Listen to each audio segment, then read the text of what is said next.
dessa igreja, existe um senso de preocupação com aquele que está ouvindo. Paulo estava preocupado com a sua audiência, com os seus leitores. E a preocupação de Paulo era o fato de que eles deveriam permanecer firmes. Então é importante que nós tenhamos essa ideia em mente, porque o permanecer firmes tem muito a ver com a nossa realidade de hoje, né? Muitas vezes nós precisamos escutar essa voz, essas palavras, dizendo para nós de maneira coletiva e individualmente: olha, permaneça firme. Cairo, permaneça firme. E talvez nós, muitas vezes respondemos a essa pergunta, mas está muito difícil.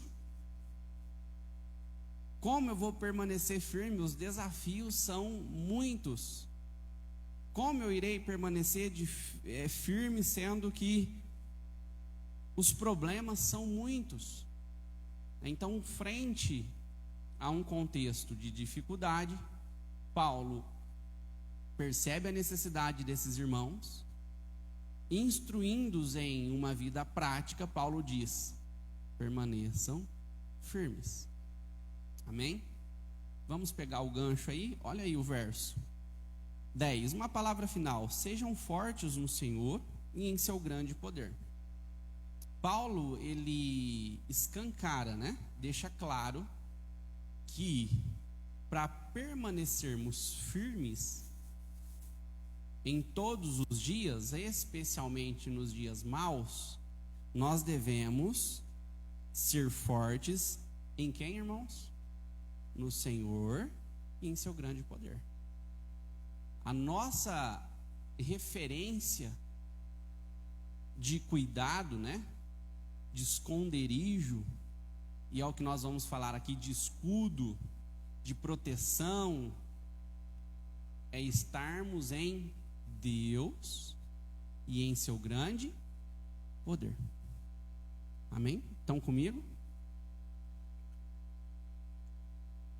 Sendo assim, a nossa dependência de Deus, de estarmos firmes nele e em seu grande poder, não elimina a nossa responsabilidade de lutarmos, de confiarmos no Senhor e seu grande poder. Isso, irmãos, deve fazer com que eu e você vistamos a nossa armadura.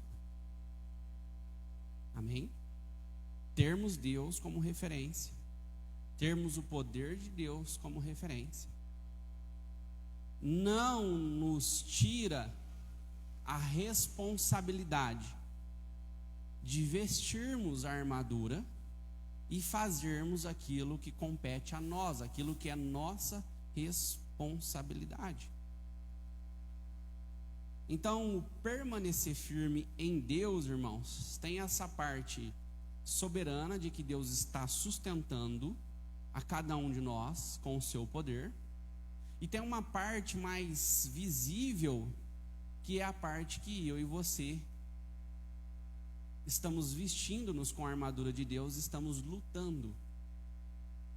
Não sei se você parou para perceber, ou se você já notou isso, mas o Novo Testamento, quase que 100% das referências ao cristão, Paulo usa exemplos do contexto militar, toda vez, quase que todas as vezes,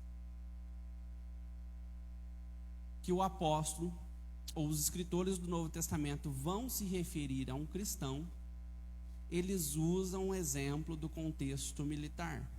Basicamente é uma referência de cristão, do servo de Deus na Bíblia, é alguém que está em combate, é alguém que está lutando. A vida é um grande campo de batalha, e nós estamos nesse campo de batalha. E como eu disse para vocês, o nosso general nesse campo de batalha, quem que é, irmãos?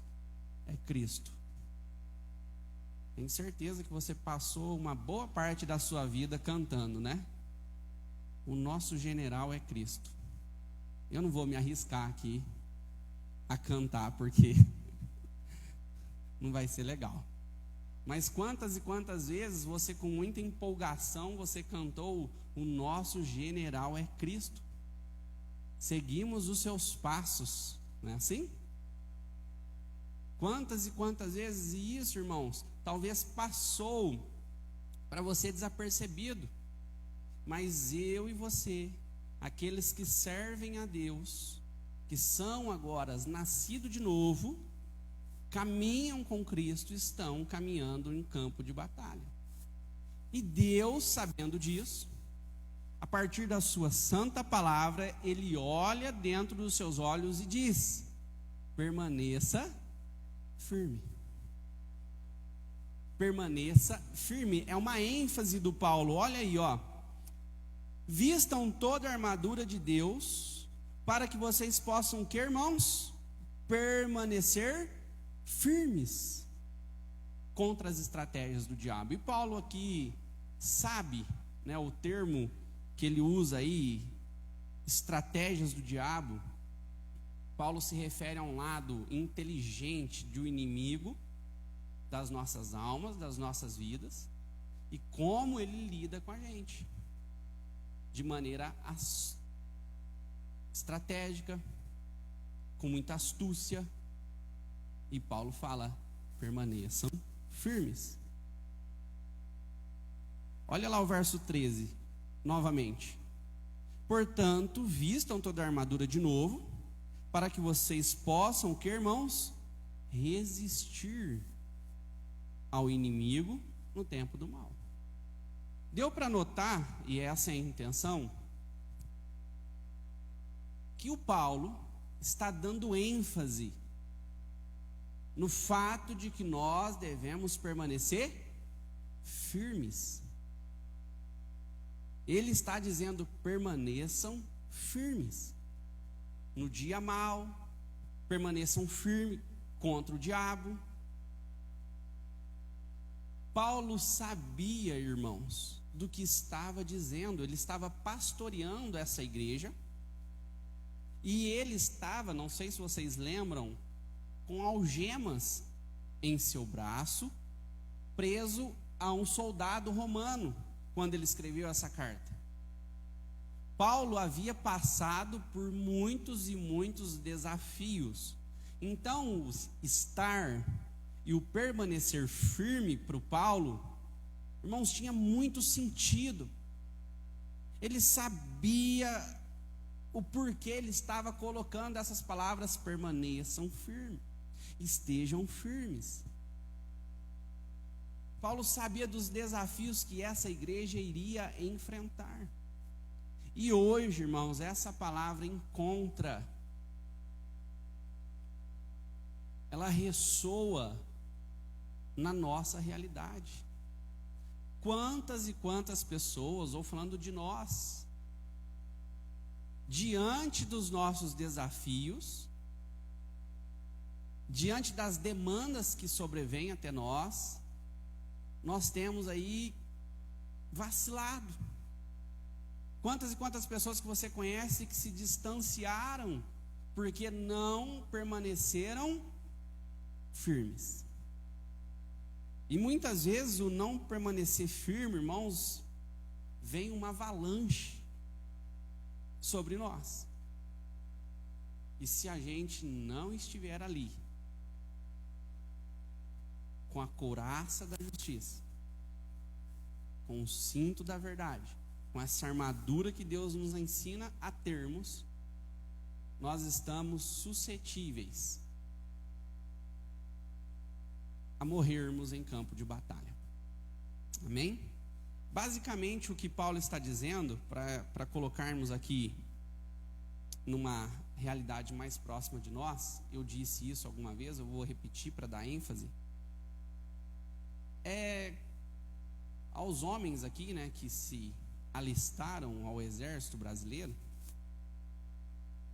se de repente estourasse uma guerra, o Brasil está em guerra e ele precisa lutar, e vai chegar uma carta para você lá: olha, você precisa urgentemente se apresentar ao tiro de guerra, ao exército da sua cidade, porque você está sendo convocado. E quando você chega nesse contexto, você precisa, no mínimo, se preparar. Você vai calçar a roupa adequada, a bota adequada, a arma, tudo que for necessário para você ir para lá, para a guerra. Agora, imagina só se você não leva nada em consideração. Se do jeito que você está na sua casa, camiseta cavada, bermuda e chinelo, você vai, simplesmente vai para a guerra. A triste notícia é que você está fora do jogo muito rápido, porque não faz sentido essa atitude nossa, sua, em relação a essa realidade. Dentro do contexto cristão não é muito diferente, irmãos. O que Paulo vai nos ensinar é que tem um jeito, tem uma forma, tem uma dieta para a vida cristã, e essa dieta, essa forma, esse jeito tem que ser observado.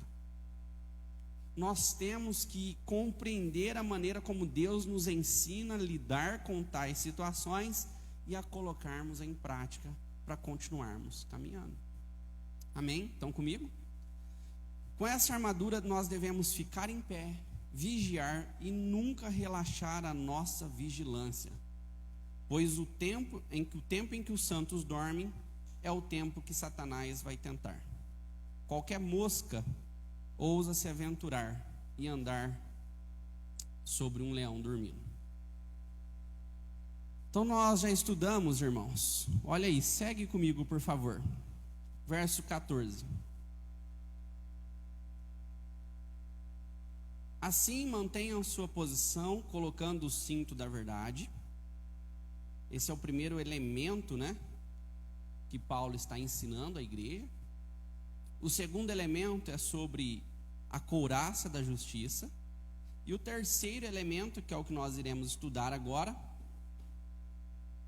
como calçados usem a paz das boas novas. Ou algumas versões vão falar, né, botas do evangelho. As botas do soldado cristão são a preparação do evangelho da paz. Esse termo aí, irmãos, preparação, o Paulo está dizendo assim, olha, vocês cristãos, vocês precisam estar prontos, vocês precisam estar firmes, preparados. Então, vistam-se com o cinto da verdade, com a couraça da justiça, e calcem os vossos pés com as boas novas. O que isso quer dizer? O que Paulo tem em mente, irmãos? Essa preparação que Paulo fala é o mesmo do que estar em prontidão, é o mesmo do que estar em preparo, e é o mesmo do que estar com firmeza. Vou usar o exemplo que Paulo está usando. Quando um soldado ele estava calçando os seus pés com uma sandália, que faz parte da roupa do soldado romano, tinha fitas de couro que amarrava bem essas sandálias, e por baixo da sola dessa sandália tinha cravos de ferro, que quando esse soldado tinha que se deslocar de um lugar para outro, e muitas vezes era uma distância muito longa, essa sandália, esse calçado dava firmeza para ele. Os cravos não deixavam com que o soldado patinava numa terra, num terreno mais íngreme, com pedras, e ela ficava muito bem amarrada. Então, quando Paulo está olhando para essa pessoa, para o cristão que está ouvindo o que Paulo está escrevendo aqui, Paulo está dizendo, olha, vocês precisam ter o evangelho, que é o que fala aí o texto, olha aí, ó, como calçados, usem a paz do quê? Das boas novas, para que vocês estejam inteiramente preparados. Calcem sapatos que possam fazê-los andar depressa ao pregarem a boa nova da paz com Deus. E certamente, se recebermos as boas novas, estamos desfrutando da paz com Deus e de um com os outros. Paz que as boas novas nos trazem. Temos apoio mais firme possível para os nossos pés, com a qual podemos lutar contra o mal. Irmãos, esse evangelho, que as boas novas, deve fazer parte do cristão. Desse soldado, o evangelho deve estar inerente a esse que foi chamado por Deus. Amém? Vocês estão comigo no raciocínio? Então, para nós permanecermos firmes, para nós vencermos o dia mal, especialmente, nessa luta contra as trevas, é importante que vistamos toda a armadura de Deus, cingindo os lombos com o cinto da verdade, vestindo a couraça da justiça, que é se apropriar da justificação de Deus, e agora calçando os pés com as boas novas, essas que promovem a paz. Nós caminhamos com paz, e essa paz é entre eu e Deus, e uns com os outros. Amém? Lembra que as escrituras falavam que nós andávamos longe de Deus por uma rebelião. As boas novas nos trouxe diante de Deus, e nós temos o que com Ele agora? Paz. Essa é a boa notícia. E veja que isso vai fazer muito sentido na nossa próxima fala. Olha que interessante, acompanhe comigo, por favor.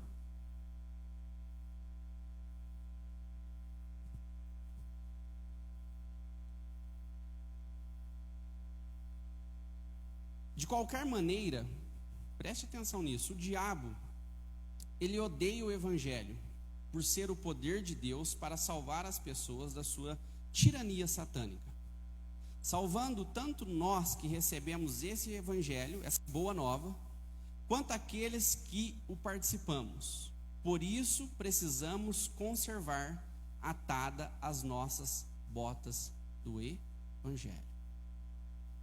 Paulo está falando assim: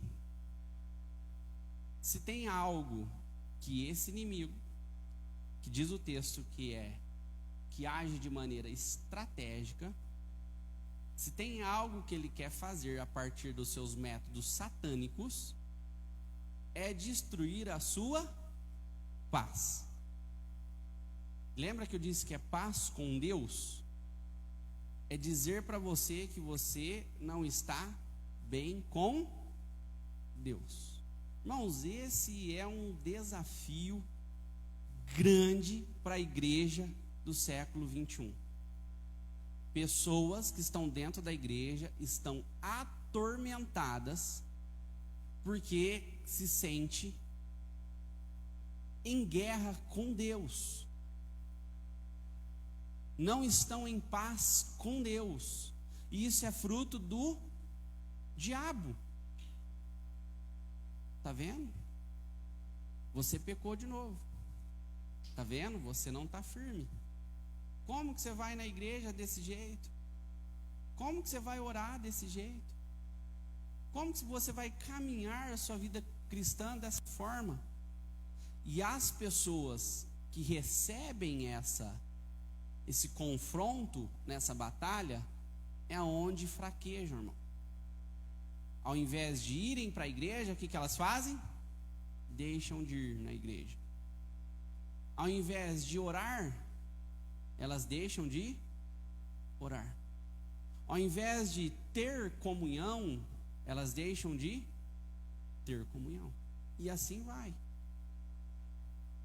Por isso que o Paulo fala: calcem os vossos pés, preparem os vossos pés com as boas novas, e não se cansem de caminhar. Não desistam de caminhar. Preservem, conservem atadas as vossas botas dos evangelhos. Amém? Depois, acompanhe comigo, por favor. O quarto é o escudo da fé. Olha aí, ó. Em todas as situações, levantem o escudo da fé. Para quê, irmãos? Olha o texto dizendo, ó, para deter as flechas de fogo do maligno. A palavra que Paulo emprega, ela denota, não sei se você gosta de assistir os filmes aí antigos de guerra. O texto aqui não está se referindo a um escudo, sabe aquele escudinho redondo que a gente vê em filme?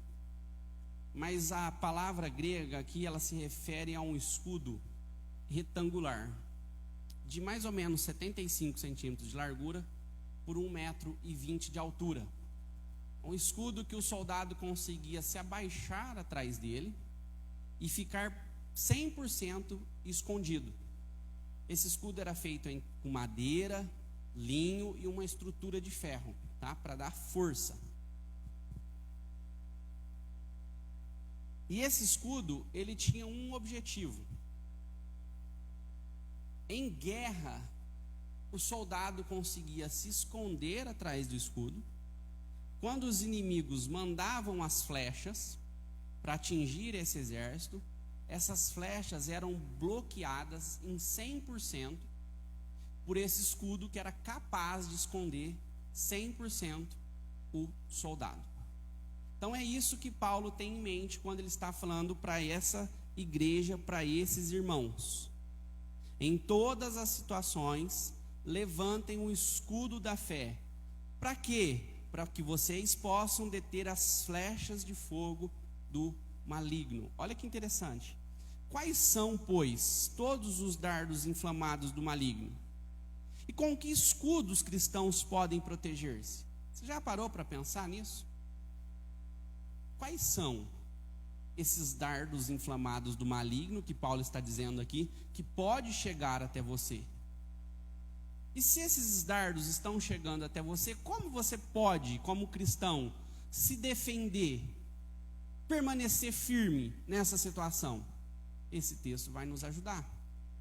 John Stott diz o seguinte: os dardos do diabo, sem dúvida, incluem acusações maliciosas que inflamam a nossa consciência com aquilo que somente pode ser chamada de falsa culpa. Irmãos, é isso que o diabo tem feito de maneira estratégica, que diz o texto. Mandado dardos inflamados na vida do cristão, nas famílias cristãs. E esses dardos são dardos que colocam muitas dúvidas, especialmente acerca de culpa. Dúvidas em relação à dor. Outros dardos são indesejados. Pensamentos de dúvida, de desobediência, de rebeldia, de concupiscências, de malícia, de medo. Quantas e quantas pessoas estão sofrendo com isso, irmãos, nos nossos dias? E essas coisas, vocês vão concordar comigo e com o que a palavra está dizendo, é o que tem deixado as pessoas instáveis, elas não estão firmes, porque estão sendo massacradas com dardos inflamados do inimigo, tocando em uma vida de desobediência, de rebeldia, de concupiscência, de malícia, de medo, e por aí vai a lista. vou dar um exemplo para vocês dentro da questão infantil, que eu vi esses dias e é muito importante nós pensarmos. Eu vou usar a minha vida de exemplo. Eu tenho um filho de 8 anos.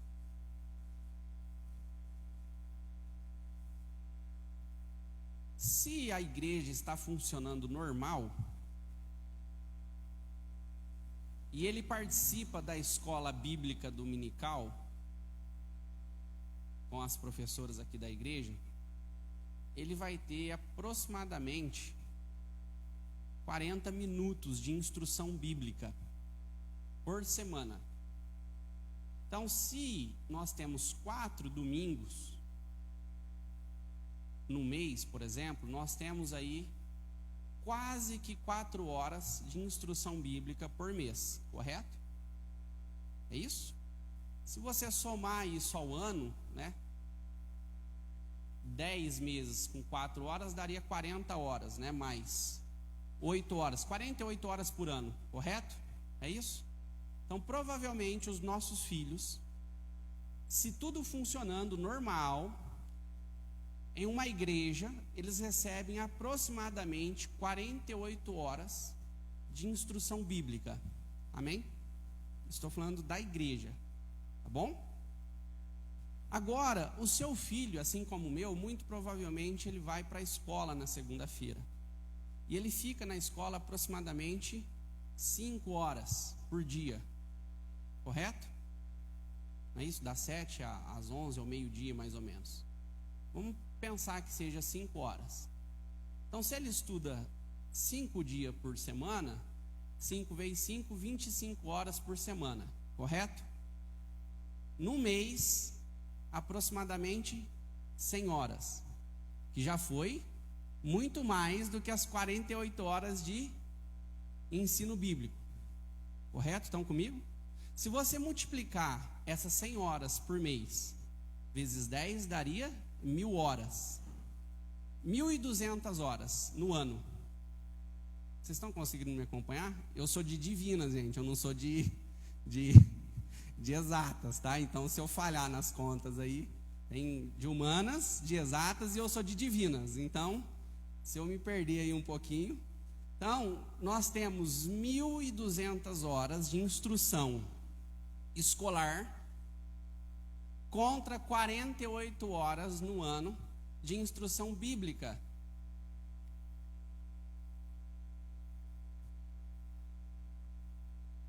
E você aí achando que o seu filho, a partir dos seus 12 anos de idade, 15, 20 anos de idade, vai querer caminhar com Deus, irmãos? Os dardos inflamados do inimigo são, em quantidade, exageradamente a mais do que a nossa instrução bíblica.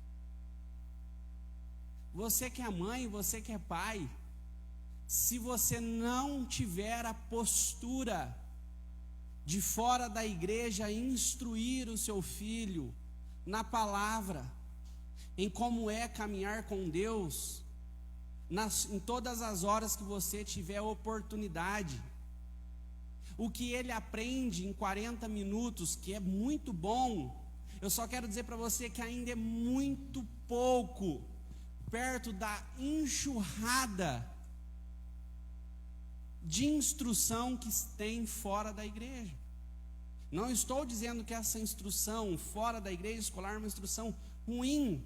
O que eu estou dizendo é que ela é um excesso, ela é muito, mas muito grande em relação à instrução bíblica, e isso está errado, irmãos.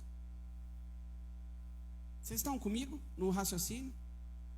E se eu e você, se nós não fazermos nada para igualar essa perspectiva de instrução, de ensino, irmãos, é uma guerra que nós vamos perder. É muita pouca força de um lado com muita força do outro. É pouco empenho de um lado contra muito empenho do outro. É uma guerra que nós não temos chance de ganhar. E se você achar que isso está tudo bem, abra os seus olhos, porque não está nada bem. E isso encontra, irmãos, ecoa no que eu estou dizendo, porque é exatamente isso que acontece na minha e na sua vida cristã. Nós não estamos nos apropriando da verdade de Deus, nós não estamos nos apropriando do escudo de Deus, com a qual nós podemos apagar todos esses dardos do inimigo. E esses dardos do inimigo são muitos em nossas vidas. Você passa horas envolvido com coisas relacionadas à sua vida pessoal. Você passa horas envolvidos com as suas coisas pessoais, relacionadas à sua família, seus negócios, seus recursos. E nós não passamos, irmãos, tempo com a mesma força, com o mesmo empenho, cuidando da nossa vida espiritual. Amém? Vocês estão comigo? A ideia é estimular você a abrir os olhos, entender aonde você está espiritualmente. Se você entender isso, que você está numa guerra, eu quero que você então tome isso por consciência e saiba que o que nós estamos fazendo é muito pouco. Volte agora lá para o seu quartel general, vista toda a armadura de Deus. Paulo é enfático, ele fala toda a armadura de Deus. Se prepare, cinja os seus lombos com o cinto da verdade, coloque a couraça da justiça, calce os seus pés com as boas novas, coloque em seus braços o escudo da fé, com a qual você pode apagar todos os dardos do inimigo, e permaneça caminhando, permaneça firme. Se esses elementos não fazem parte da sua dieta, da sua vida, irmãos, você está caminhando de maneira vulnerável demais. Você está vivendo como as nossas crianças hoje, se alimentando 48 horas por ano da palavra de Deus e se alimentando 1.200 horas das coisas desse mundo. Quem acha que vai ganhar? Amém? Estão comigo?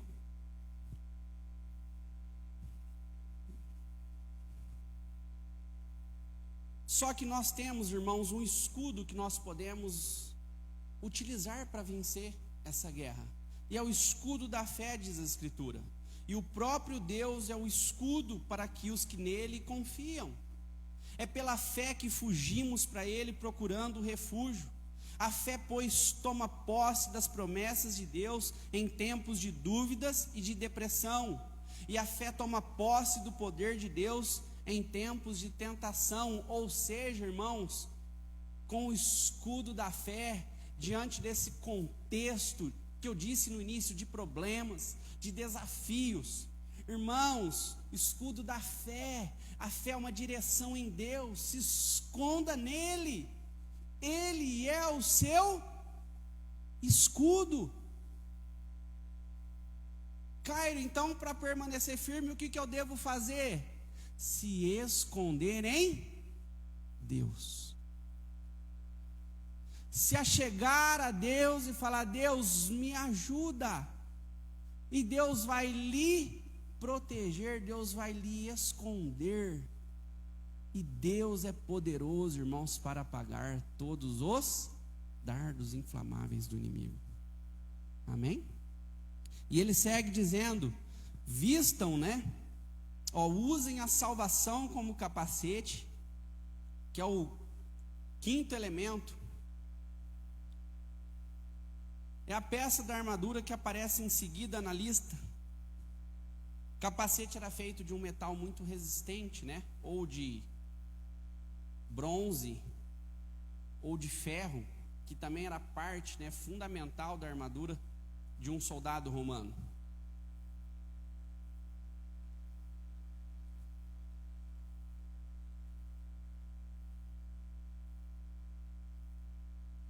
Tem um escritor que eu gosto muito, ele chama Charles Hodge, e ele diz o seguinte: o que adorna, gravem isso, irmãos, e protege o cristão, que o capacita a levantar a cabeça com confiança e alegria, é o fato de ser salvo.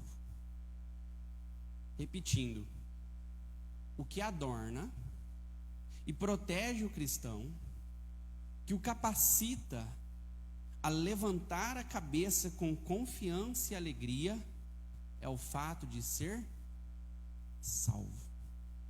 Quando Paulo está falando assim, olha, vistam o capacete da salvação, irmãos, tenham de maneira limpa, clara, cristalina, vocês que fazem parte do exército do Senhor, vocês só fazem parte porque vocês nasceram de novo, e vocês são salvos em Cristo Jesus.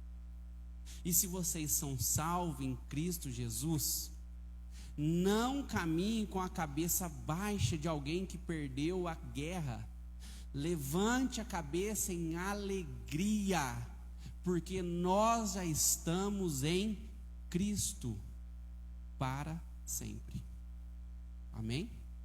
É nós compreendermos. Nós já vencemos, irmãos, o grande inimigo das nossas vidas. Ele já foi derrotado, diz as Escrituras. Amém? Sexto e último, diz o seguinte: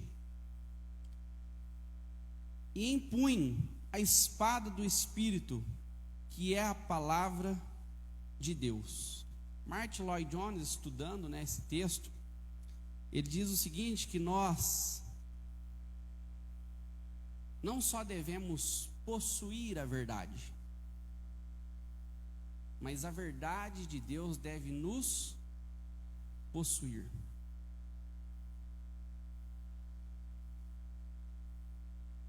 Irmãos, nós não andamos mais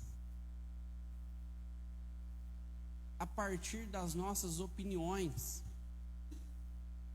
nós não andamos mais pela direção que o nosso coração diz que nós devemos andar. Sabe aquele negócio de siga o que está no seu coração, o que o seu coração está dizendo? Irmãos, esse é o maior perigo do século 21. A Bíblia diz que o coração do homem é o quê? Enganoso. Se um dia você for tomar uma decisão a partir do que seu coração está dizendo, pare e ore novamente. Pare e peça direção a Deus. E quando o texto fala aqui que nós devemos pôr o capacete da salvação e empunhar a espada do Espírito, que é a palavra de Deus, é compreendermos, irmãos, que com a palavra de Deus é que nós vamos conseguir caminhar permanecendo firme. O grande exemplo, o exemplo mais claro para nós é Jesus no deserto. Quem lembra quando Jesus foi tentado na Judéia?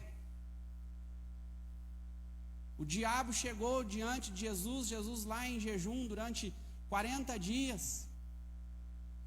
E o diabo falou com Jesus, e Jesus respondeu o diabo como, irmãos? Com o que ele sentia no coração? Com o que ele achou que era mais adequado? Não.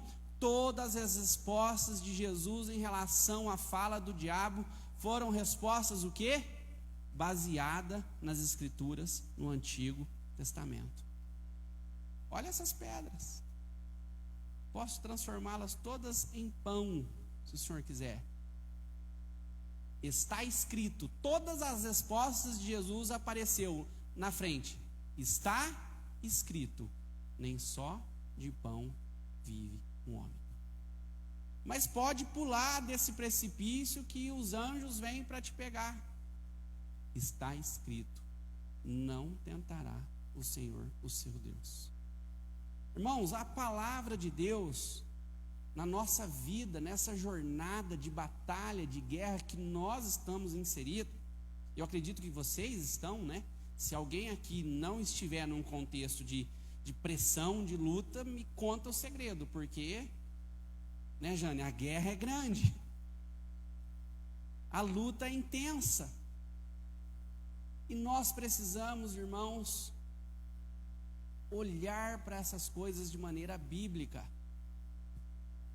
Está escrito, e por isso eu caminharei por essa direção. As Escrituras me ensinam a caminhar por essa direção. Mas você é um baita de um bobo fazer isso. Olha lá o que fez, a pessoa fez com você, te humilhou. A pessoa te fez de bobo e você não vai fazer nada. Está escrito: se te acertarem uma face, dê a outra. Não, mas você não vai fazer nada. Não, está escrito: se pedirem para você andar 1 milha, ande 2.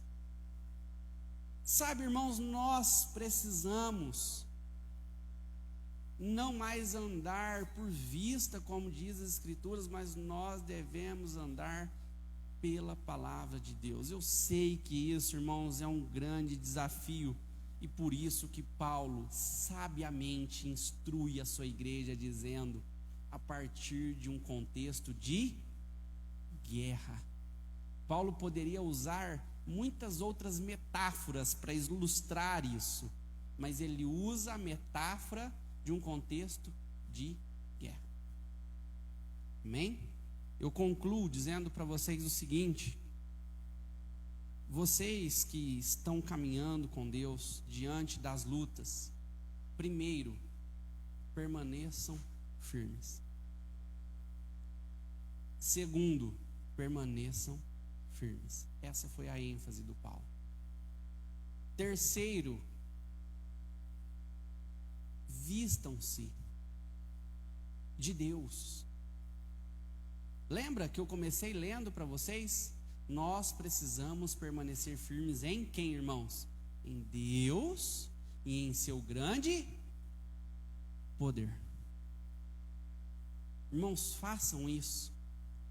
E eu, diante da palavra de Deus, tenho certeza que a sua vida nunca mais será a mesma. Acorda pela manhã, vista-se, vista os seus lombos com o cinturão da verdade, coloque em você a couraça da justiça, saiba que Deus lhe justificou e não tem mais culpa sobre você. Calce os seus pés com a preparação do Evangelho e nunca mais pare de caminhar.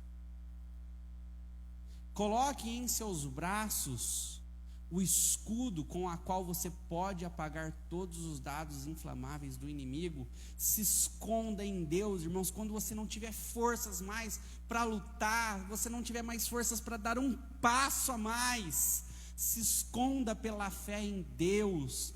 Ele é poderoso para cuidar de você hoje, amanhã e sempre. E Ele tem cuidado de você, Ele tem sustentado você. Coloque na sua cabeça o capacete da salvação. Saiba que Deus lhe salvou, que nessa guerra os seus inimigos já estão no chão e você chegará lá no final em triunfo. É isso que Paulo está dizendo para essa igreja que tanto estava sofrendo. Empunhe em suas mãos a espada do Espírito, que é a palavra de Deus, e dela, irmãos, se alimente. Que a palavra não só faça parte de você, é isso? Mas que você seja parte dessa palavra de Deus. Amém? Vamos colocar